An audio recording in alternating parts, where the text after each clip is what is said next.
What's it like to have a long conversation with the Pope? You're about to find out. When you look at the world, what gives you hope? The Pope is undoubtedly one of the most important figures in the world, not just in the Catholic faith. For many years, people have been wondering whether the Pope will resign and who will be the next Pope. Lo stile di lui, lo sappiamo, è di presentarsi in maniera subdola, mascherata. However, when the world believed it had a clear understanding of what was going to happen, an unexpected turn of events occurred that left everyone stunned. This time, it was not only about him resigning, it was about who would carry on his legacy. Who will take over for Pope Francis? What does this mean for the Church? Come along with us as we disclose what has occurred to the Pope and what has just happened to Pope Francis. The globe is in shock with the emergence of some breaking news. Pope Francis has said that he may retire, which would mean that his time as Pope would come to an end. He was elected as the 266th Pope of the Catholic Church. Pope Francis has been serving honorably for almost 12 years, since March 13, 2013. Nevertheless, the Pope himself has admitted that no one can serve the Church forever. At the age of 88, there are increasing worries about his health, and speculations are spreading regarding his physical state and if he is able to keep up with the duties of his position. Because of his age, many people have wondered when he will choose to retire and what that choice would entail for the Church. Pope Francis has finally spoken out about the issue. Everyone is shocked by the things he said regarding retirement.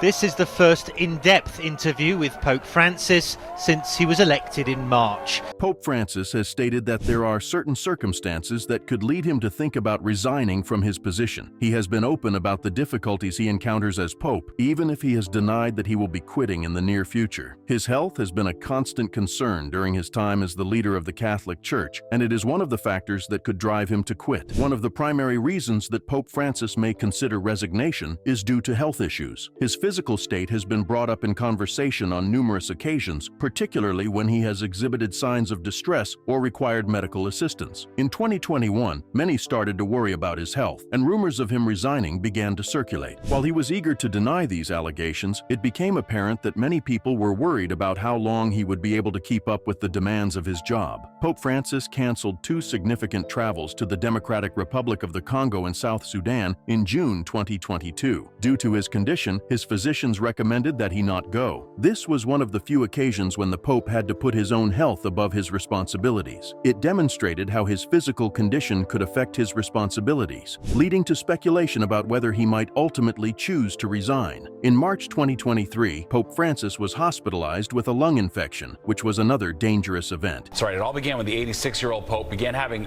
difficulty breathing. Fox 5's Linda Schmidt live in the newsroom, and obviously, Linda, the timing with Holy Week coming up is also a major concern. Yeah. He made a speedy recovery, nevertheless, and was soon back to leading public mass. Despite his ongoing efforts, unforeseen health problems such as this one could disrupt the rigorous itinerary of a pope. He underwent surgery to address a hernia in June 2023. This meant that he had to remain in the hospital for a number of days, which brought attention back to the demands of his position. Although these health problems were made known, there are still parts of his illness that have not been revealed to the public. Keep an eye out for the specifics. Pope Francis has been using a wheelchair since 2022 due to problems in his knees. He has been candid about how this has caused him to slow down, referring to it as a new, slower period in his papacy. Although he has adjusted to this shift, it also presents the chance that he may find his physical restrictions too restrictive in the future. Pope Francis was seen sporting a bruise on his chin in December 2024, following a fall he had taken. He fell again in January 2025, just a month later, and hurt his arm. He had to wear a sling because of the injury. Even while neither of these occurrences was serious, they demonstrated the physical risks he will encounter as he gets older. Pope Francis has stated that, in spite of these difficulties, he does not consider that his current health is a reason for him to step down. He has told Catholics that he is feeling good enough to do his job. On the other hand, he has also disclosed that he has composed a letter of resignation in the event that his health deteriorates to the point where he is unable to carry out his duties. This demonstrates that he is willing to prioritize the Church if he believes he is no longer able to lead it successfully. Pope Francis expresses in his book Hope that he is not excessively concerned about his health and believes that he is able to continue on. He reassures individuals who admire him as a leader by expressing his opinions, while also being truthful about the prospects prospect of resigning if necessary. His having a resignation letter prepared is another indication of his strong sense of responsibility to the Church. Francis has encountered numerous health issues during his time as Pope, yet he has remained committed to fulfilling his responsibilities. His willingness to discuss the prospect of resigning demonstrates both humility and reality. Pope Francis has frequently stated that a pope must be capable of leading the Church in an efficient manner. He thinks that it would be preferable for him to resign if he is no longer able to meet his obligations. This is just a reflection of his humble approach to the post, since he views the position as a responsibility to assist billions of Catholics around the world rather than as a position of authority. He has given considerable thought to the idea of resigning. Padre nostro,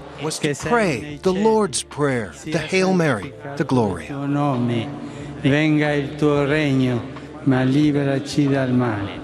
This is especially true if there is anything that stops him from executing his work. Pope Francis has stated that he does not intend to resign at this time, despite the fact that he has been asked to do so. He has frequently expressed his opposition to the notion of popes resigning, arguing that it should only occur in exceptional circumstances. He thinks that retiring should not be a typical occurrence, since it could damage the reputation of the papacy. Pope Francis has stated that he would prefer to be referred to as the Bishop Emeritus of Rome if he were to step down from his position.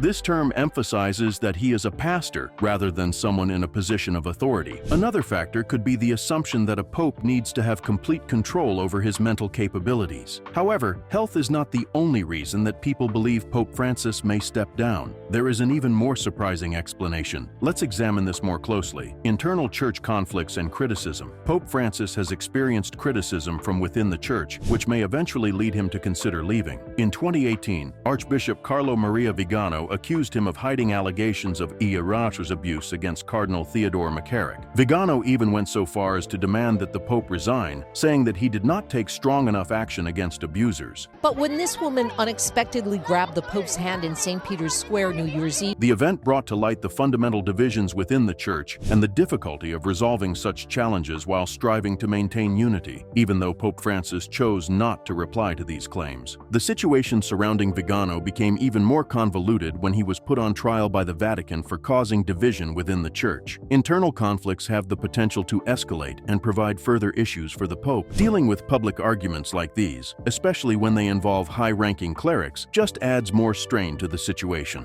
These problems not only harm the Church's reputation, but they also make it more difficult for Pope Francis to concentrate on his mission of reform and renewal. Pope Francis has also faced criticism from conservative groups, especially those in the United States. They frequently disagree with his progressive opinions on topics such as climate change, interfaith dialogue, and the inclusion of the right community. Numerous individuals in these groups have publicly condemned his leadership and actions, and a few have even demanded that he step down from his position. This strong opposition shows that there are significant ideological divides within the Church, which makes it hard for Pope Francis to bring together such a diverse group around the world. The Pope has also faced significant difficulties in implementing financial changes. Pope Francis has been the leader of the Catholic Church since 2013, and during that time he has made a concerted effort to combat corruption and financial mismanagement in the Vatican. On the other hand, it has not been simple to put these reforms into action. You can criticize one government or another, the government of Israel, the Palestinian government.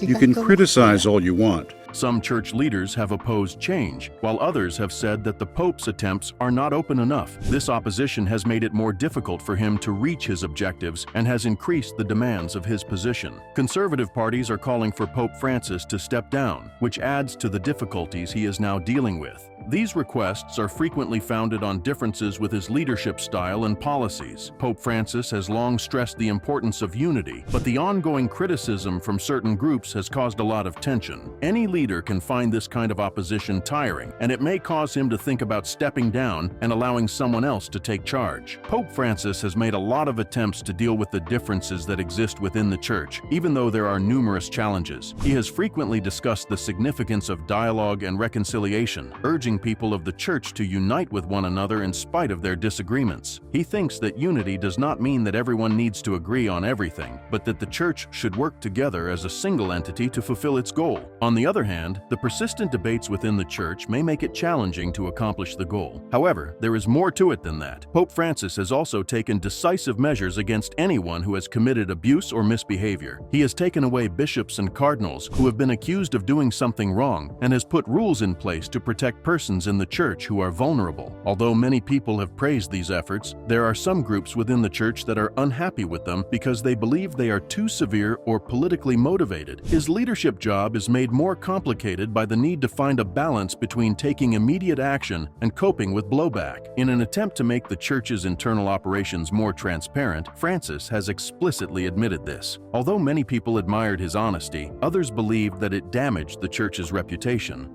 Were either partially or totally damaged by earthquake. One of the most important things for Pope Francis has been to combat corruption. He has implemented financial audits and increased monitoring in the Vatican in order to ensure that money is being spent appropriately. However, a number of church leaders who stand to gain from the existing institutions have opposed several of these measures. Pope Francis may finally consider resignation due to the combined weight of these internal divisions and resistance. It is not easy to lead a global church that has so many divisions and challenges, especially for someone who is simultaneously coping with health issues and the duties of old age. If someone with new enthusiasm and ideas were to take charge, the church could move forward. Resignation may make this possible. It could also provide Pope Francis with an opportunity to take a break after years of hard effort. However, this brings up a question. If Pope Francis were to step down today, who would take over as the new pope? Has Pope Francis made a decision about who will take his place, or will the College of Cardinals have to meet in order to choose the next leader of the Catholic Church? Many Christians are still wondering who will be the next person to take over for Pope Francis. On the other hand, Pope Francis has not yet disclosed who is most likely to take over for him. He just shared the characteristics that he thinks are necessary for the next pope instead. As a result, people have begun to wonder which of the cardinals have these characteristics. As has been the custom, the next pope will be selected from among the cardinals. There are a lot of cardinals working with Pope Francis right now, but which of them actually has the characteristics that the pope talked about? And perhaps more crucially, who is Pope Francis's favorite? Many people were shocked by the Pope's answer to this issue, and we are about to disclose. Facciamo in silenzio.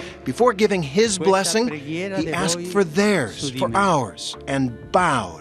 Which cardinal he seemed to prefer, according to what he has said. Before we get into that, let's take a moment to examine the cardinals who are now serving. Join us as we investigate who could potentially be the Pope's chosen successor, the cardinals who might take over for Pope Francis. While it is impossible to know for sure who will be the next pope, many people think that Cardinal Luis Tagle is the most likely contender. He has distinguished himself from other cardinals due to his extraordinary journey in the Catholic Church and the traits he has demonstrated throughout the years. In order to comprehend why he is considered a potential successor, it is important to examine his early years and the actions that led him to his present role. Cardinal Luis Tagle's close relationship with the Church started when he was a child. He was born in Manila, Philippines in 1957 and raised in a home that was very pious and Catholic. His parents instilled in him the values of faith, generosity, and helping others. Tagle demonstrated a strong commitment to the Church from a young age by serving as an altar boy and participating in various church events. His lifelong passion for the Church and its purpose was shaped by these early experiences. Tagle's path to becoming a priest was characterized by many years of hard effort and study. He went to Ateneo de Manila University, where he studied philosophy. After that, he went to San Jose Seminary. During this time, it was obvious that he was committed. He obtained a doctorate in sacred theology from the Catholic University of America, which further expanded his understanding. His studies centered on the Church's role in the modern world, which helped him prepare for the leadership positions he would assume later on. Luis Tagle was ordained as a priest in 1982.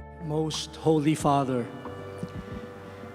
in the name of the Archdiocese of Manila, He started his career as a parish priest, where he taught and provided pastoral care. He helped steer his community and formed close connections with the people he served. At the same time, he taught theology to prospective priests, sharing his expertise and inspiring others. In 2001, Tagle was appointed Bishop of Imus, which was a significant milestone in his career. He worked closely with his community as a bishop, frequently visiting individuals in their homes and concentrating on making the church more accessible to everyone. He showed a strong dedication dedication to assisting the impoverished and the downtrodden by leading with humility and compassion. His way of leading was in line with the principles of the Second Vatican Council, which urged the Church to become more involved with the world. Louis Tagle's reputation improved as he became more involved in worldwide church activity. He represented the Catholic Church at international summits, where he worked to solve key concerns, such as poverty and social justice. He also made an effort to encourage communication across various religions. He was highly regarded around the world for his willingness to assist the impoverished and his ability to collaborate with individuals from many cultural backgrounds. These efforts contributed to the development of his reputation as a leader capable of uniting the Church. Louis Tagle was named as the Archbishop of Manila by Pope Benedict XVI in 2012, and he was later elevated a cardinal. This was a pivotal moment in his career that put him among the ranks of the Catholic Church's most prominent officials. Tagle took on many significant responsibilities in the Vatican as a cardinal, including assisting in the Church's response to contemporary challenges. His promotion to cardinal was viewed as a sign of acknowledgement for his outstanding leadership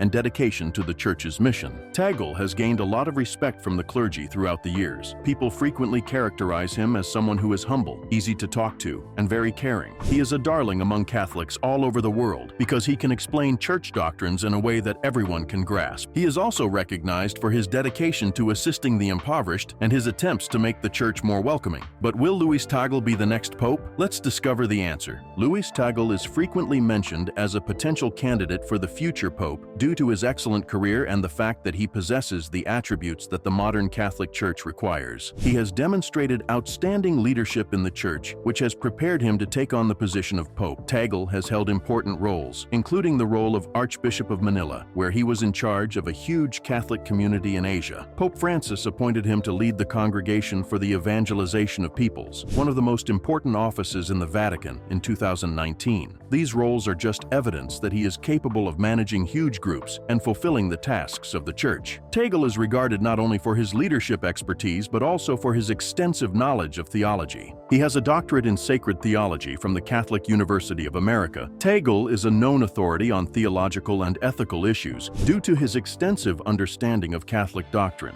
He has a talent for articulating complicated theological concepts in a way that is easy for people to understand, which is an important trait for someone in the position of pope. This allows him to engage with Catholics from all walks of life and guarantees that his message reaches as many people as possible. Tagle is particularly recognized for his reformist perspective, which is in line with the attitude that Pope Francis has adopted in the Church. He has been working hard to make the Church more modern and open. He has made a difference in one area by increasing the financial transparency of the Vatican. He has also sought to ensure that the Church holds its clergy accountable for any wrongdoing, including abuse or corruption. Cardinal Tagle's worldwide viewpoint is another reason why he is a great candidate. All of us want to say again and again, maraming salamat po, Santo Padre.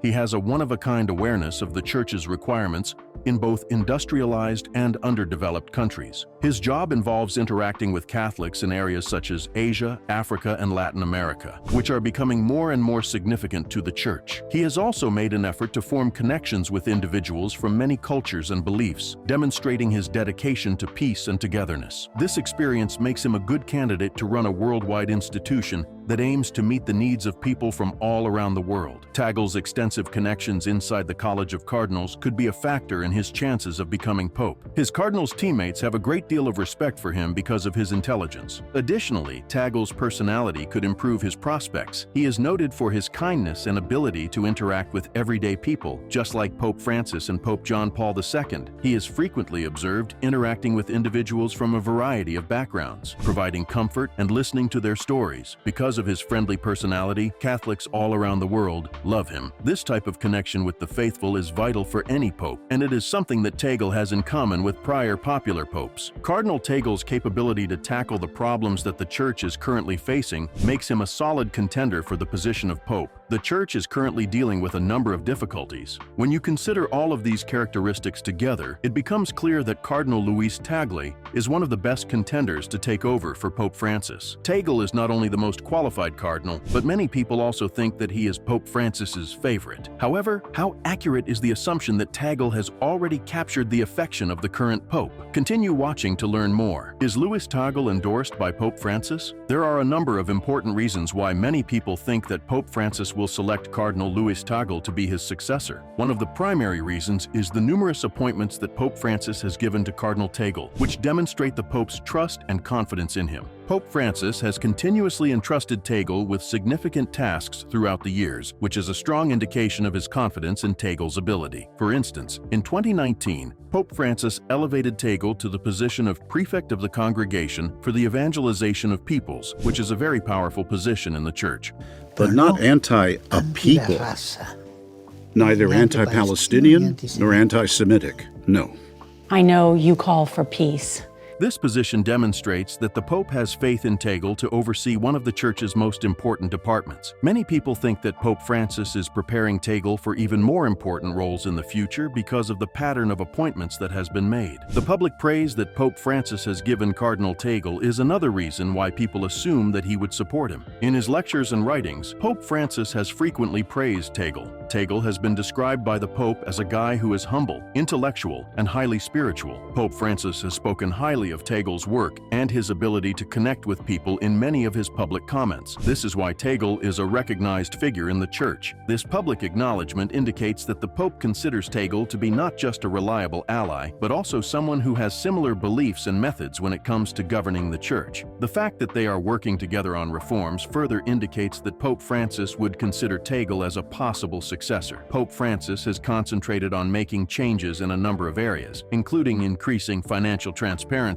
dealing with clerical abuse, and making the Church more welcoming. Cardinal Tagle has collaborated closely with the Pope on these endeavors, frequently taking on leading roles in programs that are related to social justice, environmental care, and interfaith communication. For example, Tagle was a key participant in the Synod on the Amazon, where he and the Pope expressed identical opinions about the Church's duty to protect indigenous communities and the environment. Furthermore, the fact that both Pope Francis and Cardinal Tagle are committed to social justice and inclusivity is another reason why many people think that the Pope might select Tagle to be his successor. Both of them have been quite enthusiastic in supporting the impoverished, marginalized, and vulnerable members of society. Nevertheless, even with these favorable remarks, Pope Francis has not formally declared that Cardinal Tagle will be his successor. The College of Cardinals is involved in the complicated process of selecting a new pope. The final decision is chosen by a secret conclave of cardinals, where votes are cast in secret. However, the preferences of the outgoing pope may have an impact on the choice. The cardinals' main priority is to select a leader who will direct the Church in a manner that is consistent with God's purpose. Although many Catholics are already wondering who will succeed Pope Francis, the identity of the new pope will only be revealed in the future. Do you believe that Pope Francis will step down from his position in the near future? Who do you think will take his place? Please leave your comments below. Be sure to like and subscribe to our channel. In addition, click on the next video that appears on your screen. You will want to be there.